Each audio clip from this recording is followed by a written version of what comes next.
Hi friends, welcome back to Telugu tutorial shoe. ఇప్పుడు చూడండి, నార్మల్గా ఇప్పుడు మనం ఈ ప్రీమియర్ యొక్క థీమ్ చేంజ్ చేసుకోవాలి. థీమ్ అంటే ఇక్కడ మనకి బ్లూ కలర్ వచ్చింది కదా, ఈ కలర్ కాకుండా నా ఇష్టం వచ్చిన కలర్ ఏదైనా పెట్టుకోవాలి అనుకోండి.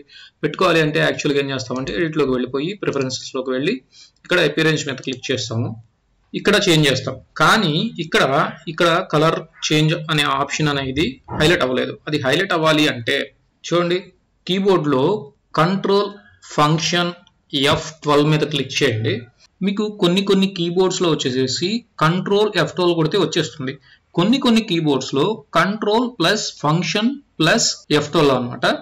ఓకే, ఫంక్షన్ అంటే కంట్రోల్ పక్కనే FN అనే కీ ఉంటుంది. ఆ రెండు పట్టుకొని F12 కొట్టాల్సి వస్తుంది.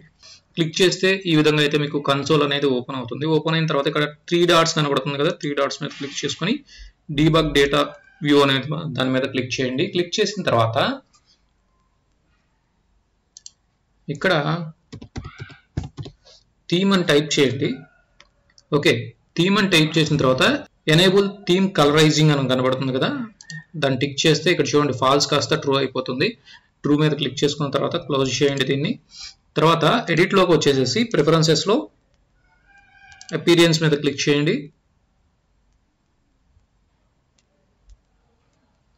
చూడండి, చేంజ్ కలర్ అనేది ఇప్పుడు హైలైట్ అవుతుంది. యాక్చువల్గా అయితే అది హైలైట్ అవ్వదు, అంటే ఇక్కడ ఆప్షన్ అనేది చూపించదు అనమాట. ఓకే, ఇప్పుడు చేంజ్ కలర్ మీద క్లిక్ చేసుకొని మీకు ఇక్కడ చూడండి, ఇది ఆల్రెడీ బ్లూ ఉంది. సో మీకు ఏదైతే కలర్ కావాలి అనుకుంటారో